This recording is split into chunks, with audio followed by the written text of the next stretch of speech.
सुभाष की बात बिलासपुर के साथ। सबसे पहला हमारा जो विषय है वो बिलासपुर स्मार्ट सिटी को लेकर है। मंच पर आसीन है माननीय विधायक जी शैलेश पांडे जी और उनके साथ में प्रधान संपादक सुभाष मिश्रा जी। आप दोनों का एक बार फिर से आभार और चलिए बिना देरी के इस चर्चा को आगे बढ़ाते हैं। तो दोस्तों, शैलेश पांडे जी का हम एक बार फिर से स्वागत करते हैं। हमारी एंकर कह रही थी कि हम स्मार्ट सिटी की बात करेंगे। स्मार्ट सिटी बाद में आती है, पहले स्मार्ट मैन आता है। तो शैलेश पांडे एक स्मार्ट व्यक्ति हैं, शकल सूरत से भी, व्यक्तित्व से भी। और मैं सबसे पहले ये जानना चाहूँगा कि वो अच्छी खासी काम कर रहे थे, रजिस्ट्रार थे, तो उनको ऐसा कौन सी मतलब ये बात हुई कि उनको विधायकी में आने का सूझा। ये हम जानना चाहते हैं कि बहुत सारे लोग हैं यहाँ शिक्षा जगत से हैं, संस्कृति से हैं, उनके मन में भी ये बात आती होगी कि यार कभी अपन भी, चाचा हमारे एमएलए, एक सीरियल आता है तो लोग सोचते हैं कि हम ही एमएलए बने। तो आपके मन में ये बात कैसे आई? सबसे पहले सुभाष जी आपको प्रणाम करता हूँ। यहाँ उपस्थित सभी सम्मानीय जन, वरिष्ठ जनों को भी मेरा सादर प्रणाम है और एशियन न्यूज़ के सभी दर्शकों को नमस्कार।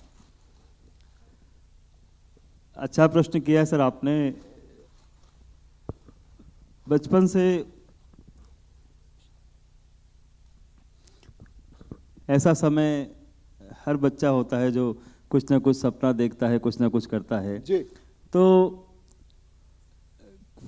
हम फिल्में देखते हैं अगर बचपन में, तो हमें ऐसा लगता है कि वो अमिताभ बच्चन है, शत्रुघ्न सिन्हा है या वैसा है, वो बहुत अच्छा एक्टर है वैसा है। जब हम क्रिकेट मैच देखते हैं तो हमारे आदर्श उस वक्त कपिल देव हो जाता है या कोई और हो जाता, क्रिकेटर हो जाता है सभी। और अगर हम अपने देश को देखते हैं तो उसमें हमारे जो महापुरुष हैं या कि हमारे राजनेता हैं या हमारे जो कलेक्टर होते हैं या पुलिस के अधिकारी होते हैं, ये सब हमारे आदर्श होते हैं, टीचर होते हैं। तो सबसे पहली बात यही थी कि मैं अपनी एक सामान्य नौकरी ही करता था और उसी नौकरी को आगे बढ़ा के रखा था और मेरा काम यही था कि शिक्षा के क्षेत्र में बच्चों का भविष्य बनाना।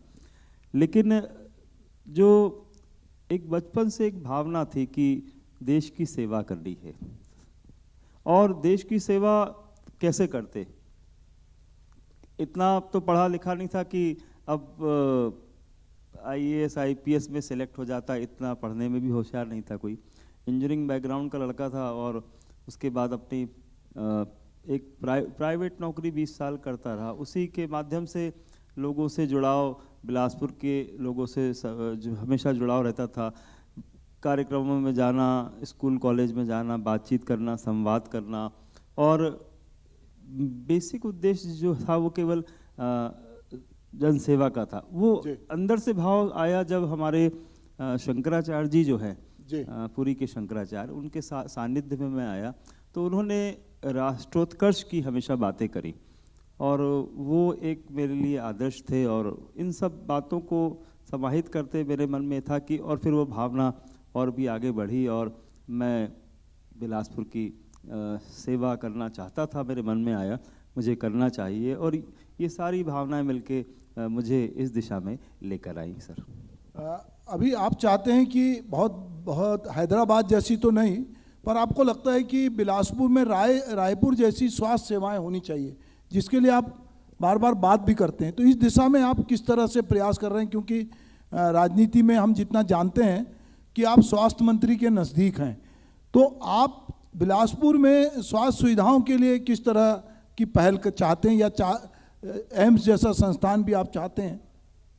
सर बिलासपुर ही क्यों, पूरे छत्तीसगढ़ की अगर बात करते हैं तो पिछले जब से हमारी सरकार आई है 4 वर्षों में, पिछले 4 वर्षों में 2.5 वर्ष कोरोना काल ही का ही निकला है।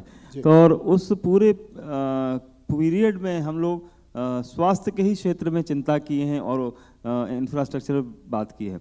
अगर हम अधोसंरचना को जोड़ते हुए इसमें देखते हैं स्वास्थ्य को लेकर, तो हमने हमारे जितने भी बिलासपुर के सिटी हॉस्पिटल्स हैं, चाहे वो सिम्स हो जहाँ हम बैठे हुए हैं, या हमारा जिला अस्पताल हो, तो हमने इसको और ज़्यादा इक्विप्ड किया है। लगभग आज सरकार बिलासपुर में कब से यहाँ सीटी स्कैन एमआरआई नहीं हो पाती थी शहर में, हमारे सिम्स में हमने वो लाके करवाई, उससे 20 करोड़ रुपए लगे। इसके साथ साथ 10 से 15 करोड़ रुपए और हम लोगों ने इंफ्रास्ट्रक्चर डेवलप किया, जिसमें ऑक्सीजन जनरेशन प्लांट हमने बनाए। तीसरा बड़ा काम जो हुआ हम लोगों ने कि कोनी में सुपर स्पेशलिटी हॉस्पिटल हम लोगों ने बनाया, जो कि 300 बिस्तर का है, और वो लगभग 300 करोड़ का हॉस्पिटल लगभग रेडी हो गया है, उद्घाटन के उसमें आ गया है, 3 साल में बन गया।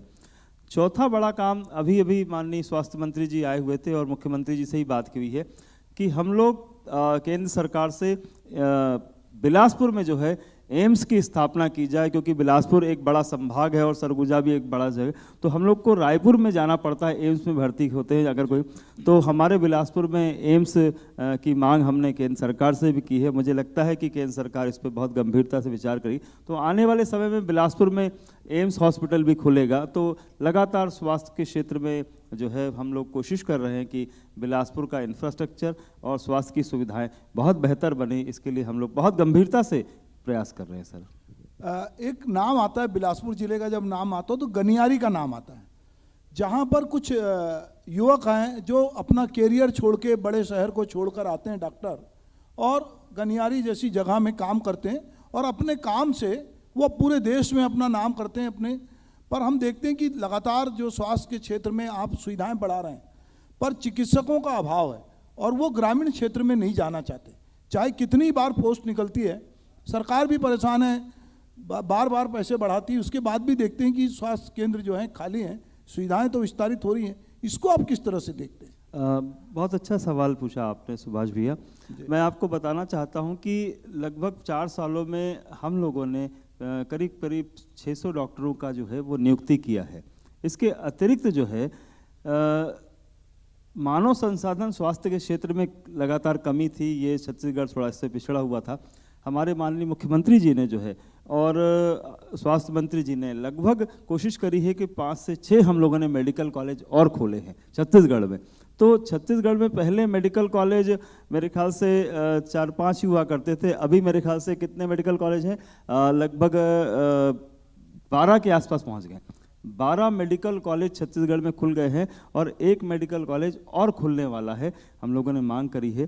तो पहले डॉक्टर्स कम बन पाते थे, अब डॉक्टर्स जो है हम ज़्यादा बना सकते हैं। तो मेडिकल कॉलेज बढ़ रहे हैं, तो 4 से 5 साल में जो है वो ज़्यादा से ज़्यादा डॉक्टर छत्तीसगढ़ में पढ़ाई करेंगे और ज़्यादा से ज़्यादा डॉक्टर छत्तीसगढ़ को मिल पाएंगे। ये हम लोगों ने, ये हमारे विज़न जो है माननीय मुख्यमंत्री जी, स्वास्थ्य मंत्री जी का था।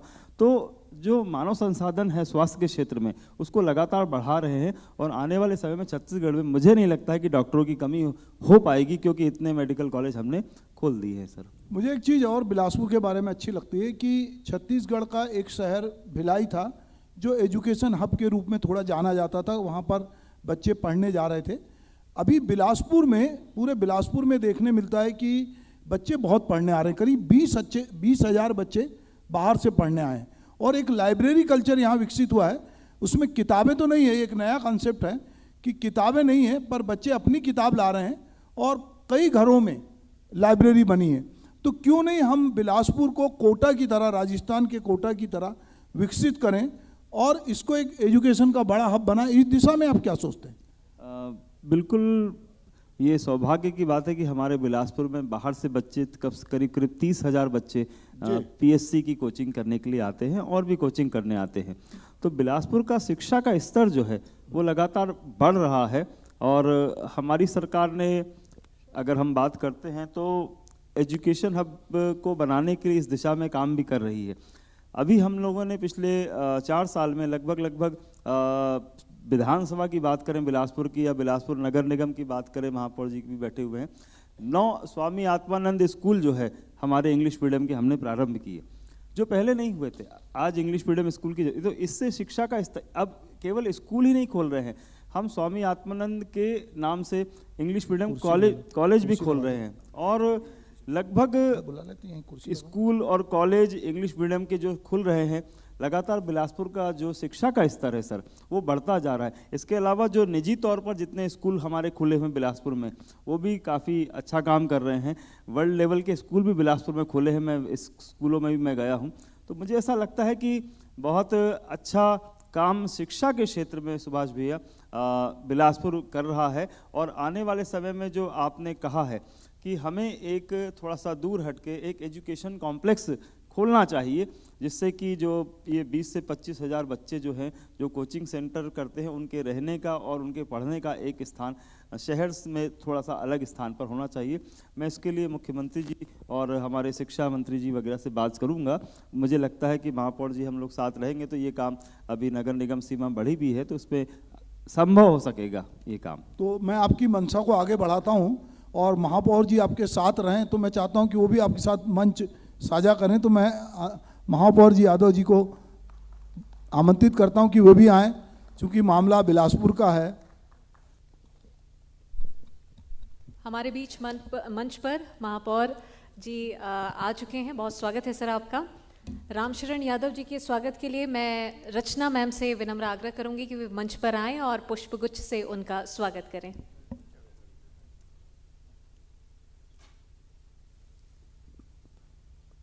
और इसके बाद हम इस चर्चा को आगे बढ़ाएंगे। बिलासपुर स्मार्ट सिटी को लेकर विस्तृत रूप से चर्चा यहाँ पर हो रही है। प्रधान संपादक जी सुभाष मिश्रा जी और माननीय विधायक शैलेश पांडे जी, और अब हमारे पास मंच पर हमारे साथ महापौर रामशरण यादव जी भी उपस्थित हैं और विस्तृत रूप से चर्चा होगी बिलासपुर शहर के विकास को लेकर। तो जैसा कि हमारे बीच में रामशरण यादव जी हैं, पूरी एक पार्टी राम के शरण में चली गई थी और अब आपकी पार्टी जो है वो कौशल्या माता की शरण में है। तो आप जो है राम वन गमन पथ परिपथ भी बन रहा है, तो आप ये जो राजा राम हैं, राम लला हैं और आपका नाम भी है, तो आप माँ के साथ हैं कि बेटे के साथ हैं? सबसे पहले मैं सभी उपस्थित सज्जनों को नमन करता हूँ, प्रणाम करता हूँ। और हमारी पार्टी जनता के शरण में है। क्या बात है, क्या बात है। कल मुख्यमंत्री जी ने छेरछेरा में मांगना शुरू कर दिया था मठपारा से, तो वो चूंकि परंपरा में था इसलिए मांग रहे थे, पर मुझे लगा कि थोड़े दिन बाद तो सबको छेरछेरा करना है। जी जी, कल हम लोगों ने भी छेरछेरा में वोट मांगा है। शुरू हो गया, वार्ड नंबर 16 में इलेक्शन चल रहा है। कोई कहता है कि कवि की कविता बैठे हैं कि ये मेरे देश का कैरेक्टर है, जो जितनी सफाई से मांगे वो उतना बड़ा एक्टर है। तो अब चूंकि मांगना तो है, अब चूंकि अपने काम के नाम पे मांगते हैं, कई बार राम के नाम पे मांगते हैं, कई बार धर्म के नाम पे मांगते हैं, कई बार जातियों के नाम पे मांगते हैं, तो बहुत तरह की चीज़ें मांगते हैं। तो चूंकि आपको तो मांगने में थोड़ा लेट लगेगा, पर अभी शैलेश जी को तो 9 महीने में ही एक बार फिर जाना है। तो आप ऐसा क्या क्या बताएंगे लोगों के बीच में कि भाई मैं शैलेश पांडे जो एजुकेशन छोड़कर आपकी सेवा में आया हूं, तो मैंने या मेरी सरकार ने 4 साल में या आने वाले समय में ऐसा काम किया कि आप हमारी सरकार को या हमें वोट दें? देखिए, बहुत सारे काम हैं जो कि प्लानिंग के तरीके से हुए। सबसे बड़ी बात, अगर हम बात करते हैं कि बिलासपुर की एक वर्षों पुरानी मांग थी जो अरपा के लेकर, अरपा नदी को लेकर, तो अरपा नदी हमेशा ही सूख जाती थी, वहाँ माइनिंग्स वगैरह होती रहती थी। हम कभी भी अरपा को लेकर कंक्रीट काम नहीं कर पाए थे, लेकिन हमारी सरकार जब आई तो हमने अरपा को लेकर कंक्रीट काम किए और उसमें हम लोगों ने 2 बैराज बनाए सबसे पहले, जिसमें शिव घाट बैराज और पचरी घाट को, और इसमें लगातार 4 MCM पानी पूरा उसमें रोका जाएगा दोनों बैराज में। तो हमारे बिलासपुर का एक समस्या अब आने लगी थी कि जल स्तर लगातार गिरता जा रहा था और भूगर्भ जल स्तर जो है वो बहुत ज़्यादा रह नहीं गया है। पूरे छत्तीसगढ़ का 11,000 MCM के आसपास है। तो इस जल स्तर को बढ़ाने के लिए हमको नदी में बैराज बनाना था। मुझे ऐसा लगता है सर, सबसे खूबसूरत बात यह है कि वो देश में वो शहर बहुत खूबसूरत माने जाते हैं जिन शहरों के बीच से नदी निकलती है, और ये हमारा सौभाग्य है कि हमारे शहर के बीच से नदी निकलती है। उसका सौंदर्यीकरण करना है, तो बैराज का काम भी हम लोग कर रहे हैं। स्मार्ट सिटी से हम दोनों तरफ नदी के आसपास जो है वो 4 लेन सड़क भी बना रहे हैं, नया ब्रिज भी PWD के 2 सैंक्शन हो गए हैं सर। तो लगभग करीब 600 करोड़ का जो काम है सर, वो फेज़ 1 में चल रहा है और वो काम चल रहे हैं, वो दिख भी रहे हैं, उन्हें पूर्ण होना है और फेज़ 2 के काम फिर चालू होंगे। तो ये अरपा नदी एक बहुत बड़ी मांग थी, अरपा नदी की सुंदरता, उसका संरक्षण और साथ ही साथ शहर को और बढ़िया बनाना, तो वो काम हम लोगों का बहुत महत्वपूर्ण प्रोजेक्ट है। माननीय मुख्यमंत्री जी का भी ड्रीम प्रोजेक्ट है अरपा नदी को लेकर। दूसरी बात सर, बिलासपुर में बहुत सी मांग थी कि बिलासपुर में उद्योग खोलने हैं, ये सारे काम करने हैं। तो अभी इन 4 सालों में सर हम लोगों ने 70 उद्योग खोले सेलर में, यहाँ पर 70 उद्योग नए खुले हैं पिछले 3 सालों में। वो भी एक अच्छा हुआ कि उद्योग की दिशा में बिलासपुर आगे बढ़ा है। अब बात ये आती है कि यहाँ अच्छे डॉक्टर, अच्छे हॉस्पिटल, अच्छे इंस्टीट्यूशन लाने हैं। तो एक बड़ी मांग थी कि बिलासपुर में एयरपोर्ट चालू हो और हवाई सेवा शुरू हो सके। तो हवाई सेवा शुरू करने के लिए हम सभी, मैं सबकी तारीफ भी करूंगा, सभी दलों की, चाहे कोई भी दल हो, सभी ने एक साथ होकर जो है हम लोगों ने हमारी सरकार से, हम मुख्यमंत्री से मांग रखी थी और हम लोग मुख्यमंत्री जी के पास हमने 22 करोड़ रुपए पहले साल ले लिया, उन्होंने 28 करोड़ रुपए दिया है, टोटल वो 50 करोड़ रुपए दे चुके हैं, जिससे कि आज बिलासपुर में 3C कैटेगरी का जो है वो हवाई केंद्र है और हमारा बिलासपुर जो है दिल्ली, इलाहाबाद और जबलपुर, इंदौर, भोपाल वगैरह से जुड़ा हुआ है और 3C नाइट लैंडिंग का भी काम शुरू हो गया है। तो मुझे लगता है कि 3 से 4 महीने में इंस्पेक्शन हो जाएगा। जब नाइट लैंडिंग के इक्विपमेंट लग जाएंगे तो फिर आने वाले समय में हमारे सामने 4C का वो रह गया है और बहुत जल्दी 4C कैटेगरी का बन जाएगा। तो बिलासपुर एक पूरे देश से कनेक्ट अच्छे से हो जाएगा, तो बिलासपुर और भी बढ़िया बनेगा। इसके अलावा तिफरा में ब्रिज भी बहुत जल्दी हम 3 साल में हमारी सरकार ने बनाया, जिससे बहुत ज़रूरत थी बिलासपुर, क्योंकि लगातार ट्रैफिक बढ़ता जा रहा था। तो स्वास्थ्य के क्षेत्र में, शिक्षा के क्षेत्र में मैंने आपको पहले ही बताया है और नगर निगम सीमा का विस्तारीकरण करके बिलासपुर को B ग्रेड सिटी बनाया। अब इसकी घोषणा औपचारिक मात्र बची हुई है। तो ये सारे काम जो है हम लोगों ने बिलासपुर को आगे बढ़ाने के लिए, एक आने वाले भविष्य के लिए, नई पीढ़ी के लिए सोचते हुए ही करे हैं और इसी दिशा में हम लोग और भी काम कर रहे हैं। स्मार्ट सिटी का भी बहुत अच्छा काम चल रहा है। महापौर जी लगातार सुबह से शाम दौरा करते हैं हमारे और हम लोग काम कर रहे हैं साथ मिलके। सभी का साथ मिल रहा है, सभी का सहयोग भी है और जितना बेहतर हो सकेगा उतना हम काम कर सके बिल्कुल दिखाएंगे। शैलेश जी, दुष्यंत कुमार का एक शेर है कि यहाँ तक आते आते सूख जाती हैं सैकड़ों नदियाँ, मैं जानता हूँ कि पानी कहाँ ठहरा हुआ होगा। तो अभी आप कह रहे थे कि उद्योग लग रहे हैं और उद्योगों की जो गंदगी है वो अरपा में जा रही है, तो इसको कैसे रोकेंगे? एक तरफ अरपा के बारे में आप चिंता कर रहे हैं, दूसरी तरफ उद्योगों से निकलने वाला, और ये केवल बिलासपुर नहीं है, हम कानपुर से लेके पूरे देश में जितने भी जगह जहाँ उद्योग स्थापित हैं वहाँ गंगा को साफ करने के लिए करोड़ों रुपए खर्च हो रहे हैं। एक डिपार्टमेंट बनाया गया है और हम अगर नदियों के प्रति अभी से सजग नहीं हुए तो उसको कैसे रोकेंगे? बिल्कुल, बहुत अच्छा प्रश्न किया है। मैं आपको इसमें और इनपुट देता हूं कि हम बिलासपुर में लगभग 8 करोड़ लीटर पानी डेली निकालते हैं बिलासपुर से, बिलासपुर शहर को पानी पिलाने के लिए या निस्तारी के लिए या किसी भी काम के लिए। ये 8 करोड़ लीटर पानी जो है वो नाले से बहकर जाता है। चूँकि इससे पहले कोई व्यवस्था नहीं थी, मैं आपको बताना चाहता हूँ कि जो अरपा नदी के दोनों तरफ 4 लेन सड़कें बन रही हैं, उसी में नाला निर्माण भी किया जा रहा है।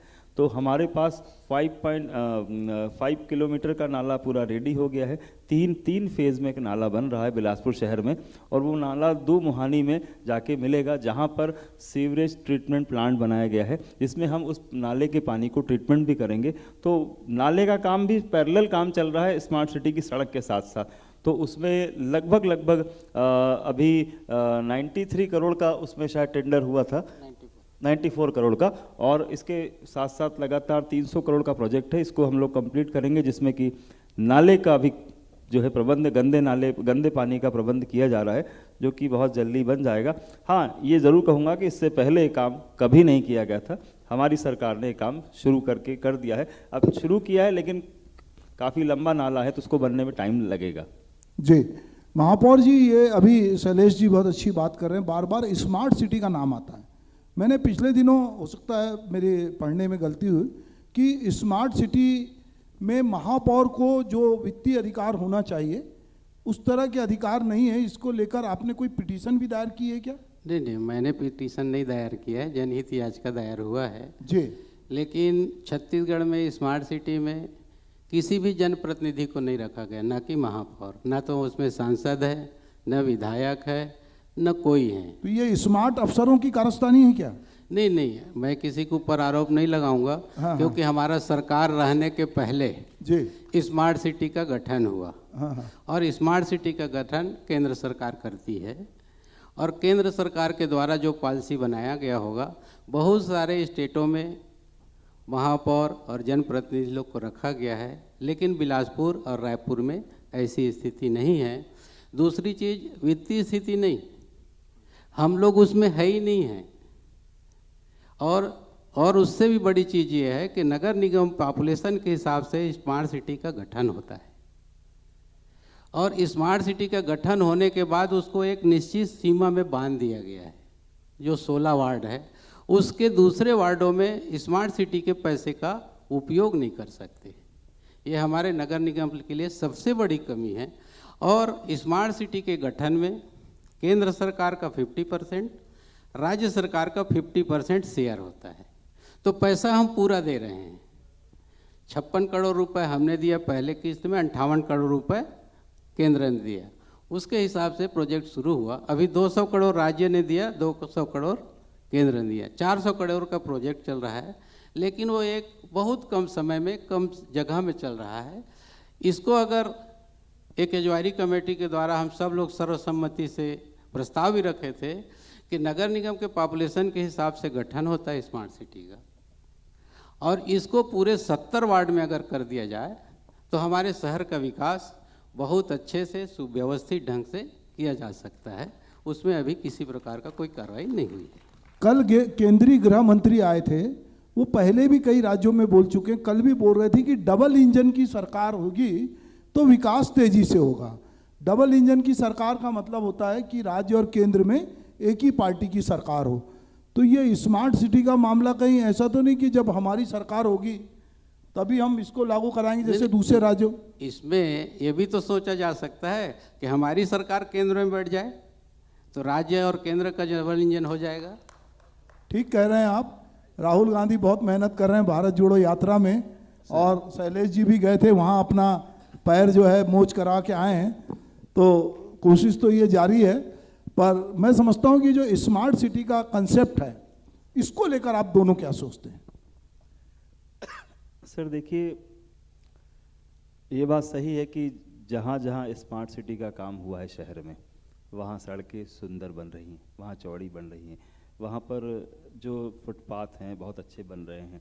इसके साथ साथ जो शहर का एक सौंदर्यीकरण है, माननीय महापौर जी का जो कहना है वो यही है कि एक सीमित क्षेत्र में चूंकि बांध दिया गया है उसके कार्य को स्मार्ट सिटी, कुछ वार्डों में, पर आई थिंक 25 वार्ड है इसमें, 25 वार्ड, तो 25 वार्ड्स केवल उसमें वो हैं, एंड वी हैव 70 वार्ड्स इन बिलासपुर नगर निगम।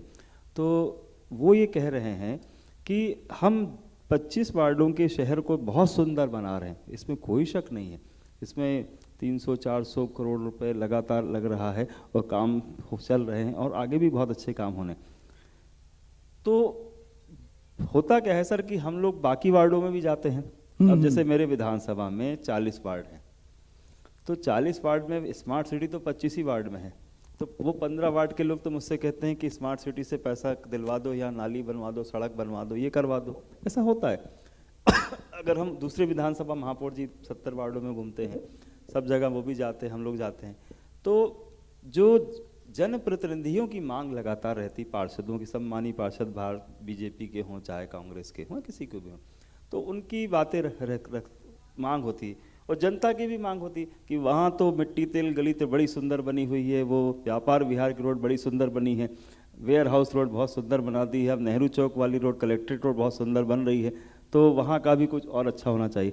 तो वो कहना चाहते हैं कि वो बंधन जो है थोड़ा सा अगर हटे और उसको फिर से रीथिंक किया जाए, तो बिलासपुर शहर जो है, चूँकि इसमें बताना चाहता हूँ कि पूर्व में जो सरकार थी और पूर्व में जो नगर निगम था, वो थोड़ा छोटा नगर निगम था। तो छोटा नगर निगम तो उसमें वर्चस्व बिलासपुर विधानसभा का ज़्यादा था। अब वर्चस्व उसमें 5 विधानसभाओं का है, तो सभी विधायक साथी भी हैं इस नगर निगम में, 5 विधायक हो गए हैं। तो सबकी मांग रहती कि वो फंड उधर आ जा सकता है क्या। तो हम लोग कोशिश तो कर रहे हैं, लगातार संपर्क करें माननीय मंत्री जी से भी और माननीय केंद्रीय मंत्री जी से भी। अब देखिए आगे क्या होता है, लेकिन जो भी है बिलासपुर को स्मार्ट और सुंदर बनाना है, इसको हम लोग कोशिश कर रहे हैं। थोड़े दिन पहले, थोड़े साल पहले लोग बिलासपुर के बारे में कहते थे कि इधर भी खुदा है, उधर भी खुदा है, जिधर देखो उधर ही खुदा है। तो पूरा शहर खुदा हुआ था और बहुत लोग परेशान थे। बिल्कुल सही। तो भाइयों बहुत लोग उसमें खुद भी गए, ये भी आप जानते हैं कि उस खुदाई में कई लोग खुद भी गए। तो मैं ये जानना चाहता हूँ कि ये जो इंडिया और भारत बन रहा है, कि कुछ वार्डों में स्मार्ट सिटी हो रही, तो वो इंडिया की बात हो रही, क्योंकि हम अपने देश में 2 तरह की व्यवस्था कई बार देखते हैं और लोगों को ये तकलीफ भी रहती है कि सारा डेवलपमेंट कुछ खास जगहों पे होता है, शहरों को लेके लोग बोलते हैं, और कुछ जगहों पे डेवलपमेंट नहीं होता। तो ये जो स्मार्ट सिटी का कंसेप्ट है और जो आप खुद जिससे जूझ रहे हैं, क्योंकि आप अपने मतदाता को या अपने नागरिक को कैसे बताएंगे कि हम ये काम इसलिए नहीं कर पा रहे हैं, ये कई बार आपको समझाने में भी दिक्कत होती होगी। तो ये कहीं नहीं लगता कि ये जो कंसेप्ट है इसमें कुछ खोट है? आपने ठीक कहा, बिलासपुर का नाम खोदापुर हो गया था और काफ़ी बदनामी थी इसको लेकर, क्योंकि सीवरेज प्रोजेक्ट यहाँ पर लाया गया था और वो बहुत ही गलत तरीके से रन हुआ। आज भी वो असफल है और पाइप वगैरह टूटे हुए हैं। तो उसका तो वो फेलियर प्रोजेक्ट है। लगभग 450 करोड़ रुपए जो है बर्बाद कर दी गई सरकार के, जनता के पैसे। और इसको लेकर कई बार जांच की मांग भी करी है। अब मुझे उम्मीद है जल्दी ही जांच भी इसकी बैठेगी। इसके कारण खोदापुर नाम रखा गया था, लेकिन उस खोदापुर को उसको ठीक करना तो काम अब हम लोग का हो गया है, तो उसको लगातार ठीक कर रहे हैं जहाँ संभव है।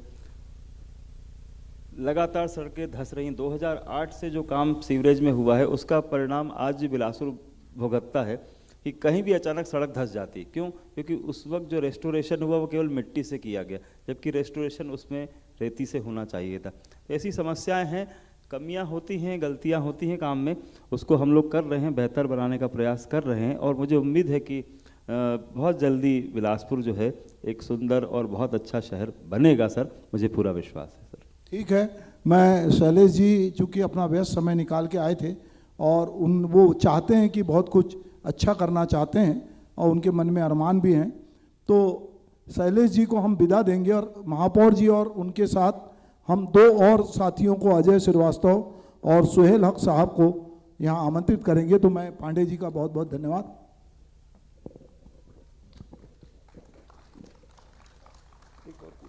तो सुभाष की बात बिलासपुर के साथ आज इस शानदार कार्यक्रम का आयोजन यहाँ पर होने जा रहा है। बहुत से ऐसे महत्वपूर्ण विषय हैं जिसे लेकर विस्तृत रूप से चर्चा यहाँ पर हो रही है। शुरुआत हो चुकी है हमारे इस कार्यक्रम की। बिलासपुर स्मार्ट सिटी को लेकर क्या कुछ विज़न है, कैसे शहर को बढ़ावा दिया जा सकता है, क्या कुछ उम्मीदें शहर से हम लगा सकते हैं, तमाम ऐसे मुद्दे हैं, तमाम ऐसे विषय हैं जिसे लेकर गहन चर्चा लगातार हो रही है। मंच पर हमारे साथ में मौजूद हैं माननीय महापौर रामशरण यादव जी और साथ ही क्रेडाई के चेयरमैन अजय श्रीवास्तव जी और क्रेडाई सदस्य सुहेल हक जी। उनके साथ में विस्तृत रूप से चर्चा कर रहे हैं प्रधान संपादक सुभाष मिश्रा जी। तो अजय जी, मैं ये सबसे पहले, बहुत सारे लोग होंगे कि ये क्रेडाई जो चीज़ है, ये इसके बारे में बताइए थोड़ा, आपकी ये क्या मामला है? क्रेडाई एक एसोसिएशन है, रियल एस्टेट जो डेवलपर्स हैं, बिल्डर्स हैं, उनका एक एसोसिएशन है, ऑल ओवर इंडिया में रन होता है और उसकी एक शाखा बिलासपुर में है, बिलासपुर चैप्टर जिसको कहते हैं जी। और इसका मेन उद्देश्य यही होता है कि जितने भी इनोवेशंस और नए इनोवेशंस हो रहे हैं रियल एस्टेट के क्षेत्र में, जो प्रैक्टिसेस हैं, गुड प्रैक्टिसेस हैं, हम लोग आपस में शेयर करते हैं और अपने उस शेयरिंग के आधार पर हम कैसा डेवलपमेंट अपने शहर में कर पाएँ, क्या नई चीज़ें जोड़ पाएँ, ये हम लोगों को इस एसोसिएशन, नियम में क्या चीज़ें कमियां रह गई हैं उसको गवर्नमेंट को रिप्रेजेंट करें, क्या अपने ग्राहकों को कैसे अच्छे से अच्छी चीज़ें दे पाएँ। कई बार बहुत सारे प्रॉब्लम्स होते हैं, शिकायतें होती हैं, उसको कैसे हम अपने बीच में एड्रेस करके, कोर्ट में तो क्या होता है, ज़मीन और जायदाद का मामला जो कोर्ट में जाता है तो सालों चलता है, उसे हम अपने ही बीच में कैसे हल करके समय सीमा के अंदर उसका निराकरण कर पाएँ, ये सब बातें हम क्रेडई के अंतर्गत करते हैं, ताकि जो देखिए मूलभूत आवश्यकता की यदि अपन बात करें तो रोटी, कपड़ा और मकान, तो ये मकान जो है मूलभूत आवश्यकता है, और इस पे जो पैसा लगता है, जो ग्राहकों का, जनता का जो भी मकान लेता है, उसकी श्योरिटी बहुत होना चाहिए, उसको ये विश्वास होना चाहिए कि जो पैसा लग रहा है वो मेरी गाड़ी कमाई का पैसा है, वो सही जगह लग रहा है और मुझे सही चीज़ मिल रही है। इस बात का ध्यान हम क्रेडई में निरंतर वर्कशॉप के साथ में नेशनल लेवल पे भी अटेंड करते हैं, स्टेट लेवल पे भी होती है, और हम लोग आपस में भी चर्चा करते हैं। पर बड़े संख्या में लोग जो है सरकारी संस्थान, हाउसिंग बोर्ड और आरडीए या बीआर जो बिलासपुर डेवलपमेंट है, इनके द्वारा जो मकान बनते हैं, लोगों को बहुत शिकायत होती है, क्योंकि वो आपका क्षेत्र नहीं हो तो सरकार का है। तो उसको लेकर आप क्या सोचते हैं, उनके निर्माण को लेकर, या वहाँ जिस तरह की चीज़ें हो रही है, क्योंकि वो बहुत अच्छा सरकार में नहीं हो रहा है। जैसे मैं BSNL का फ़ोन रखता हूँ, मेरा 3G से आगे ही नहीं बढ़ रहा है, तो मैं जियो में जा रहा हूँ, मैं अंबानी की शरण में जा रहा हूँ, अडानी की शरण में जा रहा हूँ। तो इसी तरह सरकारी एजेंसियाँ जब बहुत अच्छा नहीं करती हैं तो लोग फिर प्राइवेट सेक्टर में जा रहे हैं। इसको लेकर आप किस तरह से सोचते हैं?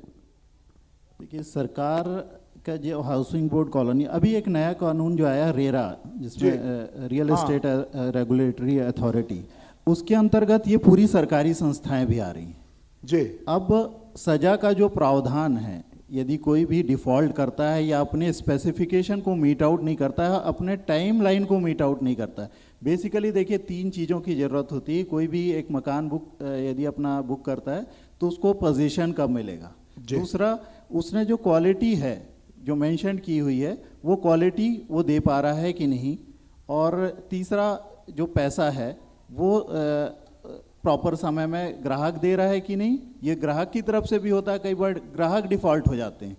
तो ये, और चौथा जो बहुत महत्वपूर्ण पॉइंट होता है वो होता है ज़मीन, जिस ज़मीन पे बन रहा है। अभी देखिए आप गवर्नमेंट की ज़मीन, जो रायपुर में एक बहुत बड़ा कांड हुआ है, गवर्नमेंट का प्रोजेक्ट है, वो अपनी ज़मीन, वो इलीगल ज़मीन पे बना हुआ। तो वो मतलब गवर्नमेंट के प्रोजेक्ट में लोग इसलिए विश्वास करते थे कि अरे यार भले 10 साल बाद मिलेगा पर मिल तो जाएगा, पर अब ऐसा ज़मीन के विवाद ऐसे हो रहे हैं क्योंकि ये राजस्व का मामला होता है। तो हम लोग इन पूरी प्रक्रिया में हम लोगों को ये सीखने का मौका मिलता है कि क्योंकि ये हमारे ब्रेड एंड बटर है, हमारा जीवन यापन इसी से होता है, तो हम इन बात का विशेष रूप से ध्यान रखते हैं कि रियल एस्टेट में यदि हम कोई प्रोजेक्ट लेके आ रहे हैं तो बारीकियों से जांच ले कि कहीं भी गलती से भी गलती ना हो और ग्राहकों को सही चीज़ मिल पाए। सुहेल जी, आप बताइए कि बिलासपुर में किस तरह के नए प्रोजेक्ट आ रहे हैं, और कोई आदमी यदि इस क्षेत्र में आना चाहता है तो उसके लिए किस तरह की संभावना है? सर, असीम संभावना है नए प्रोजेक्ट्स में। तो अब जैसे कि हमारे क्रेडिट मेंबर्स ही मेट्रो शहरों में जाते हैं, वहाँ के आधुनिकतम प्रोजेक्ट्स का अध्ययन करते हैं, उस हिसाब से यहाँ हमारे काफ़ी बिल्डर साथी आधुनिक सुख सुविधाओं के साथ कुछ नए प्रोजेक्ट ला रहे हैं। नए एंटरप्रेन्योर्स के लिए तो इस क्षेत्र में हमेशा ही बहुत अवसर रहे हैं। शहर का जितना तेज़ी से विकास हुआ है, जो नए वार्ड्स बढ़े हैं, निगम सीमा में जो नए वार्ड शामिल हुए हैं, उनमें तो काफ़ी स्कोप है और बहुत अधिक मात्रा में भूमि भी उपलब्ध है। तो जिनके पास थोड़ा अनुभव है वो इस फील्ड में आकर के अपना बहुत अच्छा करियर बना सकते हैं जी। तो अगर एक कोई निम्न मध्यवर्गीय आदमी है या गरीब आदमी है, जैसे प्रधानमंत्री आवास योजना तो सरकार उपलब्ध करा देती है, पर सबको तो नहीं मिलता क्योंकि उसके लक्ष्य निर्धारित हैं। पर एक गरीब आदमी यदि मकान की चाहत करता है तो मैं देखता हूँ कि EWS के जो प्लाट खाली किए जाते हैं वो एक प्रकार से दान की बछिया की तरह बिल्डर करता है। वो चाहता है कि ये हमारी कॉलोनी में ना रहें, अगर उनकी मजबूरी है, चूँकि EWS के लिए आपने जगह आरक्षित की है और सुविधाओं के लिए भी चाहिए, पर वो कई कॉलोनियों में देखने आता है कि उनको उनके साथ एक अछूत की तरह व्यवहार करके किनारे लगाते हैं या कहीं और ज़मीन लेके उनको सेटल कराते हैं। ये जो मानसिकता है, इसमें किस तरह की चर्चा करते हैं आप वहाँ पर? मैं इस बारे में बताना चाहूँगी, EWS है क्या जी, वो क्यों रखा गया, किसी कॉलोनी के साथ में क्यों रखा गया। मूल अवधारणा से जब हम चीज़ों को भटका देते हैं या राजनीतिक कारणों से उसको जोड़ देते हैं तो उसका मूल तत्व ही गायब हो जाता है। देखिए EWS का ये था कि आप यदि कोई एक घर लेते हैं तो आपके यहाँ ड्राइवर होगा, काम करने वाले होंगे, उनके लिए एक सुविधा होनी चाहिए। वो यदि वो बहुत दूर रह रहे हैं तो उनको आने में टाइम लगेगा, तो वो आपके आस पड़ोस में ही रहें, तो वो उस कॉलोनी के एक विशेष प्लेस में उन्हीं लोगों का जो ग्राहक है उनके ही ड्राइवर, उनके ही घर में काम करने वाले लोगों के लिए। अभी क्या होता है, एक बस्ती को उजाड़ा गया और एक अच्छी कॉलोनी के बीच में बसा दिया गया। अब उनसे कोई उनका संपर्क नहीं है तो विवाद होगा, उनसे कंट्रोल नहीं है तो उनका विवाद होगा। पर यदि वो मेरे घर में काम करता है तो वो मेरे साथ सतत संपर्क में रहेगा, उसके परिवार में कोई ऐसी कुछ लड़ाई झगड़ा भी होगा तो मैं सुलझाने पहुंच जाऊंगा। पर अभी ये होता है कि वो ना उनका वहाँ रहने वाले लोगों से कोई संपर्क रहता है, उनको बस मकान मिल गया है, वही रोड को इस्तेमाल कर रहे हैं और ये विवाद को जन्म देता है। तो मुझे लगता है कि ये गवर्नमेंट की पॉलिसी का हिस्सा है, इसको सोचा जाना चाहिए। इससे बिल्डर भी परेशान है और बिल्डर जिनको हैंडओवर करते हैं, ये कोई असमानता का विषय नहीं है कि बड़े लोग रह रहे हैं तो उनके साथ नहीं रहा जा सकता, क्योंकि सामंजस्य नहीं बन पाता है, इसलिए विवाद के लिए जन्म होता है। और उसका मूल उद्देश्य यही था कि आप यदि कोई एक बड़ा घर लेते हैं तो आपके नीचे के जो आपके सहयोगी हैं, जो आपके कामों में सहयोग करते हैं, उनके लिए भी आवास वहाँ पे हो, तो उनकी कंसेंट के साथ में यदि ये काम होगा तो मुझे लगता है ये विवाद भी खत्म होगा और गरीबों को भी अपना आवास मिल पाएगा। क्योंकि जो हमारे घर में काम करने वाले लोग हैं उनको भी तो ये इच्छा है कि मेरा खुद का घर हो, तो वो उनको खुद का घर मुहैया हो जाएगा। जी महापौर जी, जैसे ये बता रहे हैं कि अभी आपके विस्तार हो रहा, बिलासपुर जो है तेजी से बढ़ रहा है और वार्डों की संख्या भी बढ़ी है और स्मार्ट सिटी में सारे वार्ड नहीं आ रहे हैं। अब ये नई नई कॉलोनियां बना रही हैं और नगर निगम की सीमा बढ़ रही है, इसको आप किस तरह से चुनौती के रूप में देखते हैं?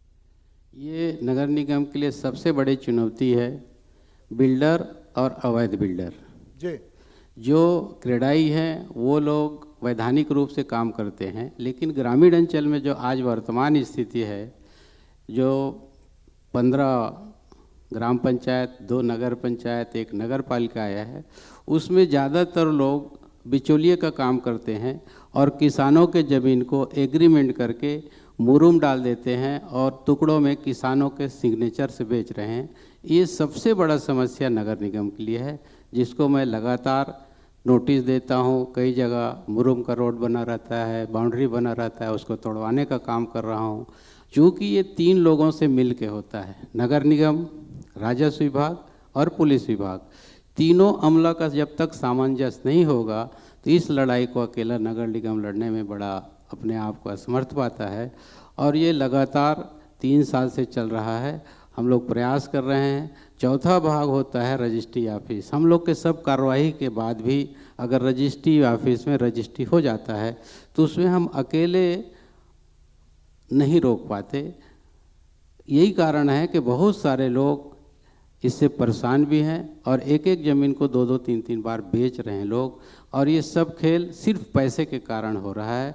पैसे लोगों का हवस बन चुका है। हर आदमी सिर्फ पैसा चाहता है। जिस आदमी को हम बेच रहे हैं कल वो क्या करेगा, उसका नक्शा पास होगा कि नहीं होगा, बेचने के बाद वह व्यक्ति स्वतंत्र रूप से दूसरे जगह वही काम करने लगता है। अभी हाल ही में 2-3 दिन पहले हल्द्वानी में हाई कोर्ट ने आर्डर दिया कि वहाँ से रेलवे की ज़मीन पे जो लोग काबिज थे उनको हटाया जाए और बड़ा आंदोलन हुआ। उसके बाद वो लोग सुप्रीम कोर्ट गए, सुप्रीम कोर्ट ने रोक लगाई।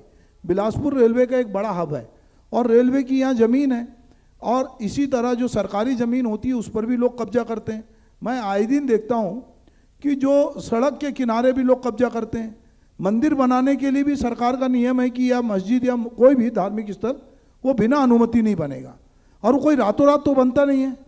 पर जो नगरीय अमला है, ये जो संस्थाएं हैं, वो पहले उनको बसने देती है, फिर वहाँ लाइट भी मिल जाती है, उनको बुनियादी सुविधाएं भी मिल जाती हैं, जैसा हल्द्वानी में और किसी भी शहर में।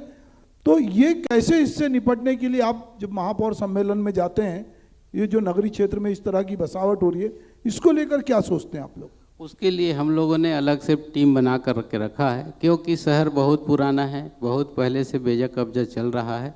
लेकिन अभी वर्तमान में हम लोगों ने अलग से बेजा कब्जा अभियान का टीम बना रखा है। जहाँ कहीं पर भी बेजा कब्जा शुरू होता है तुरंत जा कर के कार्रवाई करने का प्रयास कर रहे हैं। और जो बात आप बता रहे हैं वैसी इस शहर में भी है। जो 50 साल पहले यहाँ आकर के रेलवे का पट्टी जो बिलासपुर से मंडला है, उसमें रेलवे स्टेशन से लेकर के लगातार बिलासपुर में स्टेडियम से पीछे मिनोचा कॉलोनी, मिट्टी तेल लाइन और सकरी के जाते तक के बिल्डिंग बन चुके हैं। उसमें हमको तोड़ने में दिक्कत आ रहा है। अभी मिनोचा कॉलोनी को हम लोग तोड़ रहे हैं, जिसमें यहाँ भी कोर्ट में गए हैं, जो पेंडिंग है। जैसी कोर्ट का फैसला हो जाएगा यहाँ पर भी तोड़ने की कार्रवाई हम लोग कर रहे हैं। तो दोस्तों, बातों का सिलसिला तो अनवरत जारी रह सकता है, पर चूंकि हमने बहुत सारे पैनल बनाए हैं तो मैं भाई पीयूष से कहूँगा कि हमारे तीनों अतिथियों को स्मृति स्वरूप बुक दें और हम थोड़ा रसभंग करेंगे इस गोष्ठी को यहाँ रोककर। हमारे पास श्रीकांत वर्मा जी की कुछ कविताएं हैं, हम उनको यहाँ पर छोटी कविताएं 10 मिनट में होगी। फिर हम अगले पैनल को मैं आशीष से कहूँगा कि जो अगले पैनलिस्ट हैं उनको चिन्हित करके फिर उनको मंच पर आमंत्रित करें। तो थोड़ा सा रसभंग भी होना चाहिए, मोनोटोनी होती है। वैसे तो हमारे साथ संपत सरल जी हैं जो बाद में सारी चीज़ों को भंग कर देंगे। जो कुछ बचा हुआ है जो मैं नहीं कह पा रहा हूँ वो सब कहेंगे, क्योंकि एक टीवी की हमको कई बार ये लगता है कि भाई गैर उठे तेरी महफिल से तो मैं आऊँ, जब शनिचर जाता है तो इतवार आता है। पता नहीं कल इतवार आ गया तो उसके बारे में ज़्यादा बात नहीं करते हम, ठीक है ना। तो हमको भी थोड़ा बैलेंस करना पड़ता है।